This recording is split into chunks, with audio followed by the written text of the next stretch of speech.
In 2005, Steve Jobs gave a speech at Stanford University where he talked about all the twists and turns that shaped his career. And on that day, he credited his success to one thing that no one imagined him to: intuition. Intuition was his internal guidance system that helped him take decisions in his career and his personal life. And the whole world knows how amazing his career was, right? Intuition used to be considered a woo-woo topic, or something that only spiritual people or psychics can have, or something must be very difficult to use. However, all of that is not true, because each one of us are born with intuitive intelligence. All we need to do is start listening, trusting, and following it. Intuition is our internal GPS system or navigation system. So you know what happens with the navigation system, right? Like, you need to go somewhere and then you enter the destination and it takes you through all the left and right turns so that you reach your destination. Same thing happens with intuition as well. It is our internal guidance system that takes us through all the different turns in our life so that we reach our destination.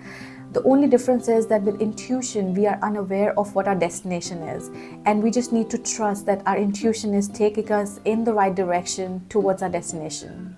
And you know, somehow it happens that we miss a turn. Let's say we were supposed to take left, but we took a right turn. We still reach our destination. However, we have to take a long road and then take a U-turn. So we keep moving towards our destination.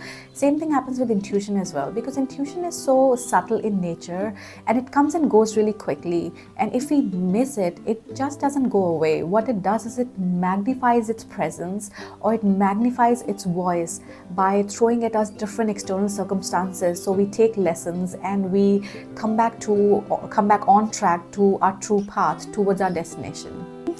Let me share with you an example. So this is my brother's example actually. So he had a desire, when he finished his studies, he had a desire to become an accountant. After speaking to all the people and listening to external voices, he decided to pursue masters in finance. So he finished his studies, he got a job. However, he wasn't feeling really happy, or wasn't feeling fulfilled, or wasn't able to use his full potential, what he was capable of. His external circumstances changed and he got an opportunity to start studying again. And this time he followed his intuition, he followed his desire to become an accountant.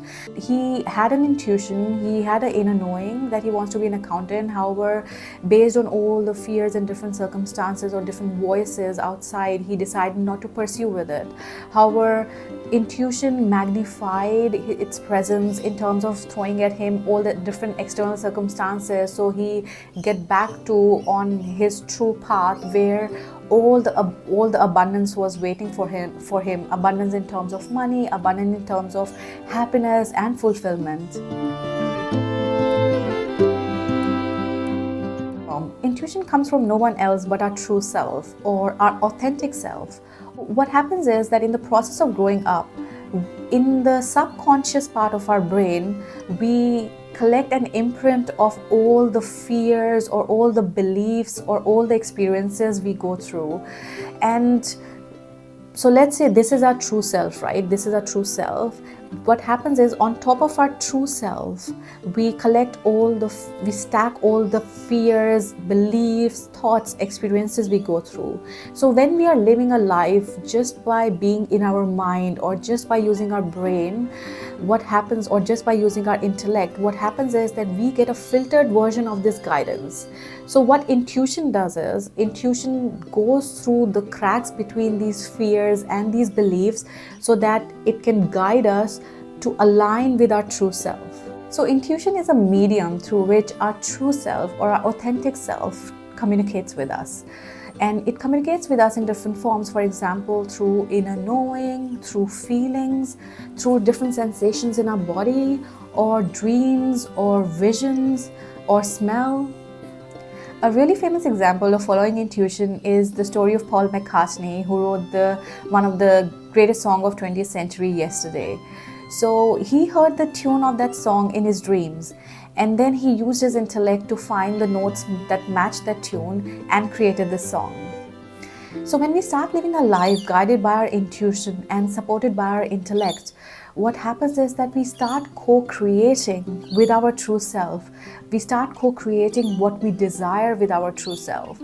And what happens is that we get naturally inspired to take inspired actions, and everything becomes effortless and easy. We start attracting everything that we want in life. Let me share with you a personal example of following intuition. So there's a friend. I wasn't in touch with her for like 3 to 4 months, and I texted her only to find out that she really needed someone in that moment. So this urge that I had in that moment to connect with her was my intuition. And it goes really deep actually, because this friend has always been there for me in my difficult times. And my true self, my authentic self, knew that I would like to be with her in her difficult times. And that is exactly what happened. My true self did inform me through an inner knowing or through an urge to connect with her. So following our intuition means listening to those inner nudges, which might seem off or illogical or confusing or unachievable in that moment. However, we still follow that path regardless of what people are going to say about us, or what expectations people have from us, or what expectations we have from ourselves. My husband mentioned the other day that he met someone and this person seemed really familiar to him, although my husband met him for the first time. And just before this person was about to speak, my husband intuitively knew what this person is going to ask and how my husband is going to react. And that is exactly how it happened. So my husband intuitively knew how this whole conversation is going to unwrap. So to know something intuitively means knowing something before it becomes apparent. So remember how I was talking about the stacks of fears and beliefs on top of our true self? So when we start following intuition, what happens is that we start dissolving these fears and limiting beliefs, and we start getting closer and closer to be our true self. And what that does is it initiates the process of healing for us from all the experiences that we have in the past. And we start co-creating a life that we truly want with our true self. My heart knows how keen I am to listen to your stories of intuition. So please share in comments below your stories of intuition. I will go through and read each one of those stories. I'm feeling very grateful that you watched this video, and I hope this video was useful for you. Please like, share, subscribe and comment to support this channel. Thank you.